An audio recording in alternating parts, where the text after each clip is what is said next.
I'd like to start by saying welcome to a revolution, because that's what we're going to need to change a culture.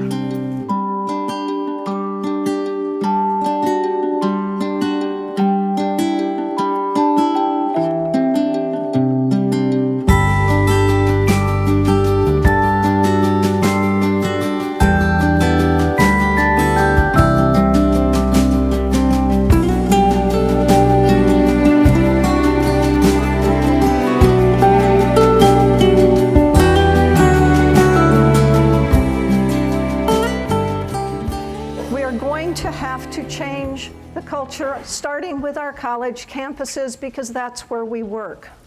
But this is not just a campus problem. Sexual assault and gender-based violence are something that we inherit on our campuses.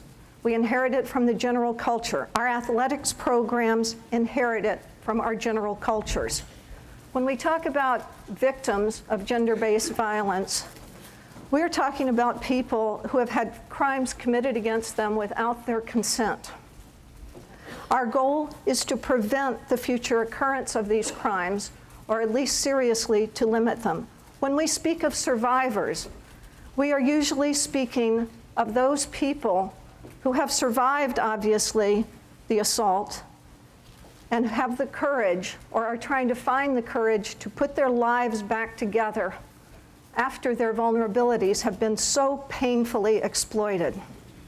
We all need to get on board if we're going to make this difference. And I do believe this is the biggest social problem facing our college campuses, and has been since this nation was formed, since we had our first college campus. It just hasn't been recognized until recently.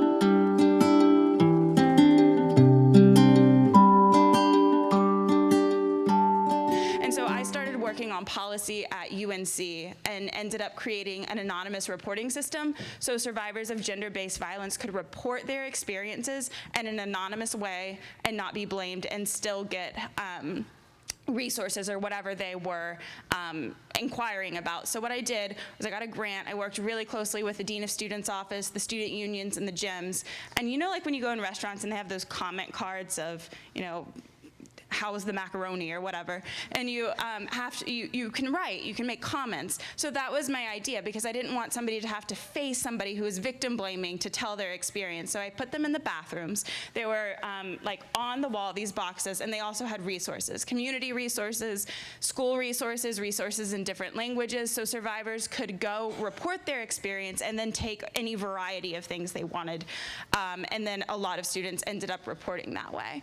And I'll say it started off very small, very much like a lot of student movements and other types of movements start. It often starts with op-eds and student papers. The first time I came out, which was right when I told my parents, was in a summer edition of our campus paper where I wrote an op-ed about experiencing violence and seeing it taint my college experience. But again, since we don't cover violence in this country as being thematic, we don't think there's a theme of violence. So you have perpetrators who oftentimes have things in common. Either they harass women or are accused multiple times before something terrible happens. We don't think to connect those things, because we don't look at these issues being thematically.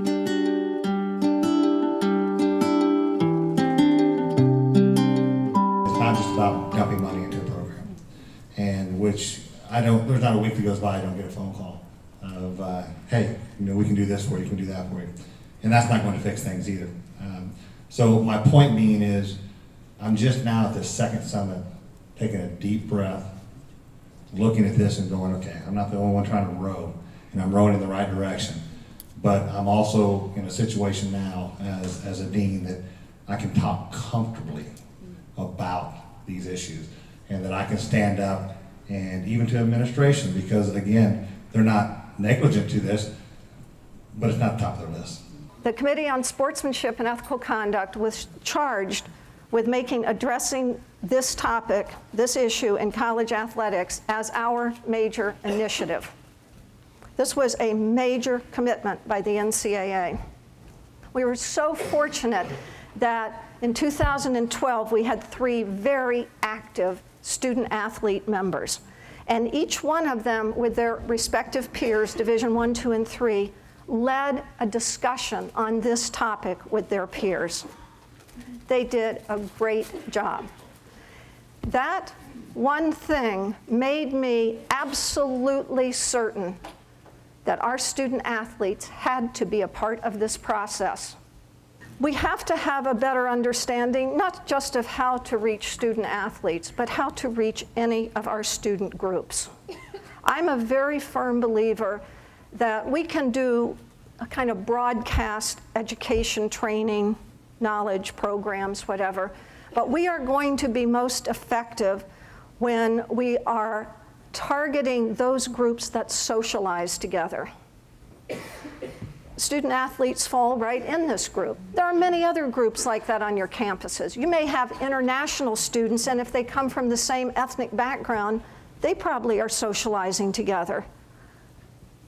Student athletes need to be taught about the situational appropriateness of aggression, particularly in what we call the hypermasculine sports. Football, as you might guess, but most people don't realize the other sport that falls definitely in this category is baseball. Athletics has an unusual opportunity, unlike any other department on the campus. Some come close. There are 460,000 NCAA sports student athletes. There are another 60,000 NAIA student athletes. That's over 500,000 student athletes, and every year we get another more than 100,000. If we're going to make a change on our campus, on our campuses, we are going to have programs and strategic plans and action plans. They have to be comprehensive. They have to be inclusive. By inclusive, I'm talking about people. They have to include our target audiences and our major stakeholders. They've got to be long-term, and they have to be sustainable. These problems are primarily passed down from one generation to the next through families.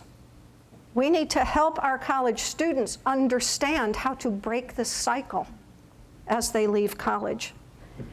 Our students need to know how to be first responders. They need to know when their friend, their teammate, their family member comes to them, how to respond. These are skill development areas. Knowledge isn't enough. Just set out to say, what if we could make gender-based violence, campus sexual assault, a national issue in America? If women are being sexually assaulted, harassed, stalked in this manner, there's no way anyone has an equal access to education.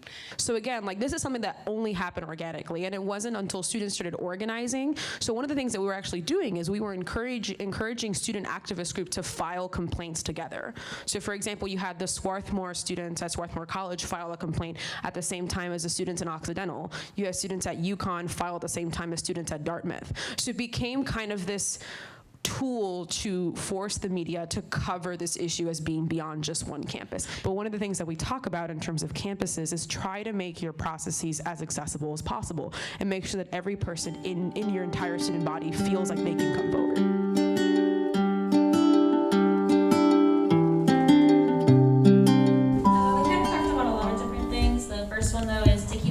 Legislation and what it actually says. So the example earlier of the Safe Campus that was being pushed but wasn't really being beneficial to the victims and survivors on campuses. And then we also added that we educate our students on those different things, because I think we have students who want to support what appears to be a great bill, but maybe in fact it isn't. So educating them on what the different legislation actually says. So thinking about federal laws that are already in existence and how do you utilize them, not only for their just intended purpose, but going beyond to educate your students. And so when we think about Title IX, I want to encourage you to think about it as more than just sexual violence or gender-based violence, but a culture, an everyday culture. How many students, switch a major, take a different class because a professor is harassing them? So thinking about it much more broadly as something that impacts students every single day. We tend to think of like Title IX, Clery, Title II, Title VI, these things in boxes. And in reality, our students are whole people and they need holistic care and support. And so, for example, your Clery people might not talk to your Title IX people. Those people might not talk to your Title II people. We think of disability often as being a physical disability, but it also applies to psychiatric disabilities. So survivors are very, very likely to develop psychiatric disabilities. Some of them actually come into school with depression, anxiety already, but what we know is that oftentimes bipolar disorder and schizophrenia actually manifest in those years that we're in college. But when you're sexually assaulted, you actually have an over 30% chance of developing post-traumatic stress disorder, which is also considered a psychiatric disability. But rarely do we see our Title IX offices talking to our disability offices, which already exist on campus. You know, I had friends who were already getting accommodations through Title II for having ADD and ADHD, but I wasn't ever told that by having post-traumatic stress disorder, I had the right to accommodations under Title II. I often have students who are not interested in talking to me, right? They're either going to stay in the relationship or they just want to move on, and they'll say, you know, I'm dealing with it. I don't want anything done. So my message to them is, you have all the power in this situation. I can't promise you confidentiality, but I can give you privacy. If you tell me to leave the situation alone and that you don't need anything, we won't go any further. But hey, let me tell you real quick about our 8 free counseling sessions that you can take advantage of. And if you need anything, at any point, at any time, you can call me. There's no limit. It could be 3 months, it could be a year later. Just let me know and we'll go to bat for you. So by getting the person to the Title IX office, that doesn't mean that some investigation is going to happen. The student's not going to be put before some panel and have to testify. That's not what we do. It's more of a, hey, you're still empowered here. You still have the power in this situation. But did you know that I can call your professor and get your exam moved? Did you know I can get you housing? That I have the resources to get you a place right now, and you can be in it for the rest of the semester or the rest of the year. Students just don't know that it's possible. And I'm the one who has to give them that message. Does the victim have an opportunity to work through and talk through with someone before they plug formally into the Title IX process? Now, we might all believe that that's good for them and we want to get them into that, but that's really at the heart of the question is there an opportunity for them to try that out, talk that out, before that power is taken away from them? Because in certain situations, you have to protect your campus. You can't not move forward. So we're really advocating for consent education, healthy relationship education to start at the K through 12 level. And so we do have states, New York, California, who have said, you know, when you already have a health curriculum, you must teach healthy relationship and bodily autonomy and integrity as part of that curriculum. And we're working state by state to get something like that passed so we'll have more comprehensive education. And it's something that actually, it starts off very small, but just asking kids, you know, how would you approach a dog? This is how you should approach a dog. You should ask someone if you can pet their dog. You should ask how that dog likes to be pet. And you should ask if you should even be near that dog at all. Because again, dogs are not like people. At the same time, this is how consent education starts. We start with very much soft, safe education training. We teach kids how to approach dogs. We teach kids about safe touch. We teach them that they have a right to their own bodies. And so I would encourage y'all to ask those hard questions to get up to that culture of commitment, and recognizing it's not a process that stops. It's not like, okay, one day we're at commitment, we've got it. It's an ever-growing, changing thing, and we have to be willing to hold our institutions accountable if they are staying at that baseline compliance level. We have an opportunity at the college and university level to do something that has never been done before in any country, certainly not in the history of this country. We have an opportunity to move our college campuses from environments of threat and danger to safety.